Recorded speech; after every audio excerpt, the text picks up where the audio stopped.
It is the most important thing as humans to become like this power of the eyes of the kami. This is called to know the eyes of the kami, Shingan. This is called Shingan no Maki, and is considered the top secret of this way. Shinshin is the heart of the kami, to necessarily know as creatures of the universe. It is also called the Emperor's instructions of the heart of kami, to comprehend the heart of the kami, but in the meaning of the thoughts of the kami of the heavens. It is called Shinshin no Maki. From the Amatsu Tatara Hishin Ginkoroku, Shinshin no Maki Jo by Soke Toshitsugu Takamatsu, 33rd Grand Master of Togakure Ryu Ninjutsu and Sensei of Amatsu Tatara. In Japan, mandate of heaven refers to the natural order, a divine right to rule given to an heir of Amaterasu or Kami, specifically through the Ninigi line of the Western Emperor, Jinmu Tenno. Although it was Tsukuyomi, god of divine wisdom, who actually ruled Japan first, not Amaterasu, a war goddess. Thus, the Warring States period broke out in Japan. As Tsukuyomi decrees, the Taira family will always be the true royalty of Japan. Thus, a shift towards new families is unacceptable because it is unnatural, since it goes against heaven's will. Therefore, it goes against the natural laws to have a figurehead who is not descended from a Taira on the throne. Another definition of mandate of heaven is karma. Although there are other ways to write karma in kanji, when karma is written with mandate of heaven, it has a very special meaning. In ancient China, the belief was that heaven is likened unto that of a court and a government house. Heaven was considered a very bureaucratic entity, whose favour could be won or lost the same way a mortal can manipulate the human government.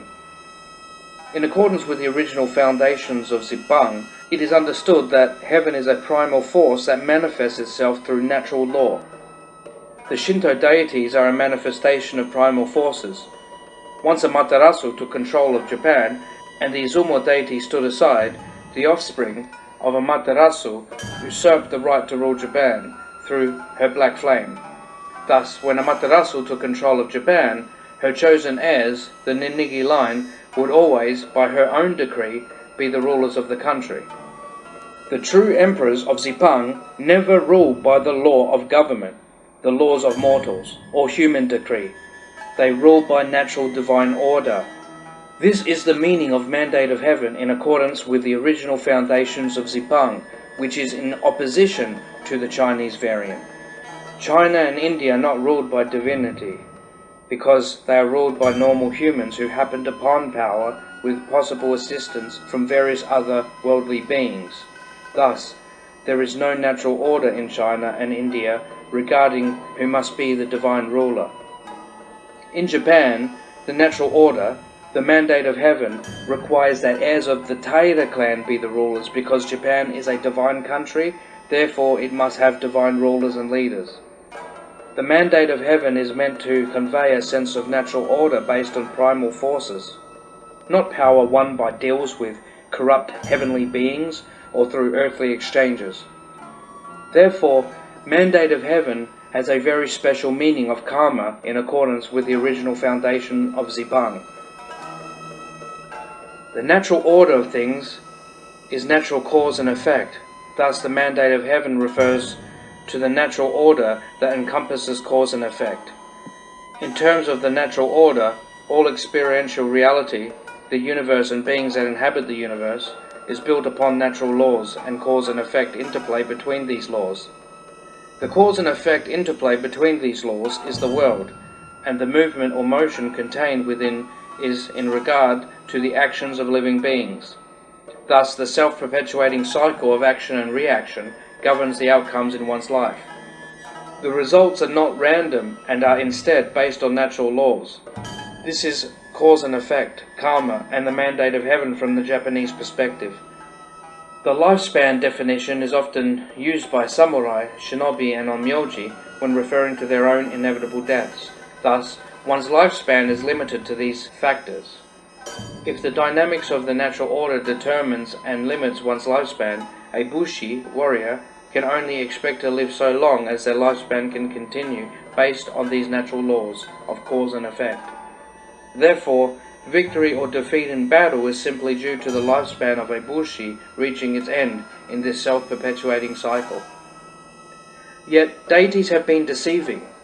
They have fallen and have been corrupted, therefore cannot always be fully trusted. We feel a deep concern for the consequences of a world without divine authority under natural law. We fear that chaos and lawlessness will prevail, with murderers, rapists, and pedophiles running rampant. The point is that it is impossible not to have order followers, and those who serve get the job done. As the samurai way in which we follow, there is great honor in service, for in order to lead, one must first obey. Some people teach that there is no wrong and that there is no right. They believe that to define is to limit, and that everything must inevitably return to nothing, and all gender must be stripped, that race doesn't exist, and that all people must become one race by intermixing, and all identity should be lost. I can't stand these kinds of people. The worst scum, even if they don't know it, and they actually believe this crap. And it's because of people like that that the world has so many problems, and the enemy is winning. So let's do something about it and embrace Obi-Ichi Enso, Shindo, and apply objective morality and natural law in your life. Both the right-hand path and the left-hand path are both wrong and ultimately lead to danger and destruction. The true path is found in the middle, the jewel at the heart of the lotus.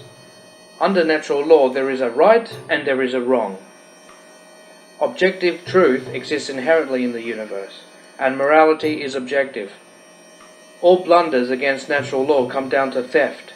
Lying is theft of truth, rape is theft of one's body, stealing is theft of property, willful murder, theft of life, unless it is in self-defense, of course, etc. Obviously, it goes without saying under natural law that no sane person should carry out a stupid or senseless immoral order. There are many grey areas, and are far too numerous to mention here, and should be obvious to those who understand the effects and consequences of the times and changes and unfortunate situations in life where we find ourselves in difficult situations that cannot be avoided. We may, for instance, have to make decisions we would normally never make, or do something we would normally never do in order to protect others or survive. This is simply a fact of life, and it is not always pretty, and it is just the way that it is. By aligning oneself with these higher forces, individuals can find purpose and direction in their lives, leading to a deeper sense of fulfillment and contentment. Taira-No-Masakado. When King Taira-No-Masakado sought to overthrow the corrupt Fujiwara government and rule under the mandate of heaven, he was betrayed by the corrupt punitive deities and assassinated. At this time, Tsukuyomi no Mikoto was not present. Taira-No-Masakado was a formidable samurai and onmyoji, a hero during the Heian period, and is renowned for leading a rebellion against the central government. Taira-No-Masakado hailed from a noble Taira lineage, with a family background steeped in Budo warrior tradition. The real King Taira-No-Masakado had blonde hair and green eyes. Righteous rebellion against the corrupt central government in accordance with natural law. King Masakado's rebellion stemmed from various grievances, including perceived injustices and ambitions for autonomy in the Kanto region. His military campaign garnered early success, rallying supporters to challenge the corrupt authority of the central government. As King Masakado clashed with the imperial army led by the false emperor, Suzaku, he initially held the upper hand, aided by favorable winds that bolstered his forces. However, a sudden shift in the wind turned the tide of battle. In the ensuing chaos, King Masakado met his demise when an arrow struck him in the forehead, resulting in his instantaneous defeat and decapitation. Legacy and hauntings. Despite his defeat, King Taira-No-Masakado's legacy endured in the hearts of the righteous and in the form of haunting tales and urban legends. His reputation as a vengeful spirit haunting Japan, particularly Masakado-zuka in Tokyo, the purported site of his buried head, continues to scare the Japanese government. King Taira-No-Masakado's righteous rebellion, unfortunate defeat, and spectral legacy underscore his enduring heroic impact on Japanese history and folklore. The tale of King Masakado serves as a poignant reminder of the danger of authority without natural law, steeped in corruption and ruled by petty deities who care nothing for the true mandate of heaven and rule by their own decree, where dishonor, blind ambition, and the pursuit of unchecked power intertwined to shape the destiny of the realm. And so, in this world of swirling confusion, the cycle continued. Evil's grip may weaken, but it shall always rise again. Fear not, for when history takes its next turn, men and women shall once again emerge from the darkness. They shall be shadows, they shall be shinobi, and they shall forever protect the light. Hiro Musashi, from the secret manual of a Borozuki Ryu Shinobu.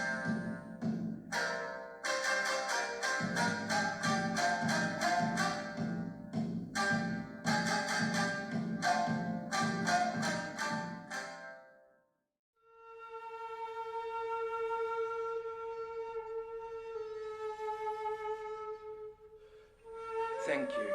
I am Shigana, also known as Frankie Traino. Hail and farewell, and blessed be.